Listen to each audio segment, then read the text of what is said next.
যদি কোনো পুরুষ কোনো নারীকে বিয়ের প্রলোভন দেখিয়ে শারীরিক সম্পর্ক করে, তাহলে সেই পুরুষের 7 বছর সশ্রম কারাদণ্ডে দণ্ডিত হবেন এবং অর্থদণ্ডেও দণ্ডিত হবেন এবং উভয় দণ্ডেও দণ্ডিত হবেন। প্রতিশ্রুতি কিন্তু যে কেউই না রাখতে পারে, নারীও না রাখতে পারে, পুরুষও না রাখতে পারে, কিন্তু শুধুমাত্র পুরুষের শাস্তির বিধান করা হয়েছে। এবং এখানে কিন্তু বিবাহিত অবিবাহিত কারো বিষয়ে আলাদা করে কিছু বলা হয়নি। এখন দেখা যেতে পারে যে একজন বিবাহিত নারী যিনি 2-3 সন্তানের মা, তিনিও দেখা যেতে পারে প্রতারণা করে আরেকজনের সাথে চলে গেছে, তারপরে বলবে আমাকে বিয়ের প্রলোভনে শারীরিক সম্পর্ক কেন করলো। যেহেতু নারীর কোনো আলাদা করে শাস্তির ব্যবস্থা নাই, তাই শুধুমাত্র পুরুষকে শাস্তির বিধান রেখে আইনটি আমরা বাতিল চেয়েছি। বিগত 25 মার্চ 2025 তারিখে নারী ও শিশু নির্যাতন দমন সংশোধন অধ্যাদেশ 2025 প্রণয়ন করা হয়। এই অধ্যাদেশের 5 নং ধারায় 9 খ নামে একটি সেকশন ইনসার্ট করা হয়। এই সেকশনে বলা হয়েছে বিয়ের প্রলোভনে শারীরিক সম্পর্ক করার শাস্তি। এই সেকশনের মূল কথা হচ্ছে, যদি কোনো পুরুষ কোনো নারীকে বিয়ের প্রলোভন দেখিয়ে শারীরিক সম্পর্ক করে, তাহলে সেই পুরুষের 7 বছর সশ্রম কারাদণ্ডে দণ্ডিত হবেন এবং অর্থদণ্ডেও দণ্ডিত হবেন এবং উভয় দণ্ডেও দণ্ডিত হবেন। অর্থাৎ বিয়ের প্রলোভনে যদি কোনো শারীরিক সম্পর্ক হয়, পরবর্তীতে নারী এসে যদি বলেন যে তিনি প্রতিশ্রুতি রক্ষা করেন নাই, তাহলে সেই বিষয় নিয়ে আদালত 7 বছর পর্যন্ত কারাদণ্ড দিতে পারেন সেই পুরুষকে।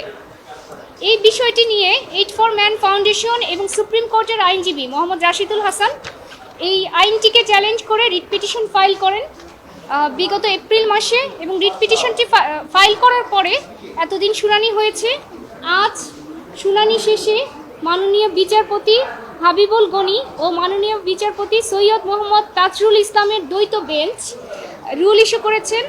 রুলের মূল কথাটা হচ্ছে যে এই যে নারী ও শিশু নির্যাতন দমন অধ্যাদেশ 2025-এর মাধ্যমে যে ইনসার্টেড যে সেকশন 9 খ, অর্থাৎ বিয়ের প্রলোভনে শারীরিক সম্পর্ক, এখানে যে পুরুষের যে শাস্তি বিধান রয়েছে 7 বছরের, এটি কেন অসাংবিধানিক নয় এবং কেন এটি স্ট্যাক ডাউন করা হবে না।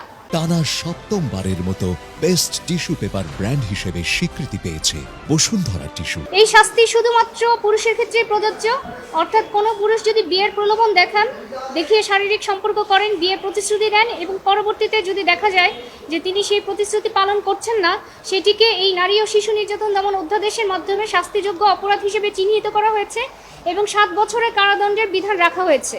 এবং এখানে একটা বিষয়, সেটা হচ্ছে যে এটা হচ্ছে একটা ডিসক্রিমিনেটরি সেকশন, অর্থাৎ প্রতিশ্রুতি কিন্তু যে কেউই না রাখতে পারে, নারীও না রাখতে পারে, পুরুষও না রাখতে পারে, কিন্তু শুধুমাত্র পুরুষের শাস্তির বিধান করা হয়েছে। এবং এখানে কিন্তু বিবাহিত অবিবাহিত কারো বিষয়ে আলাদা করে কিছু বলা হয়নি।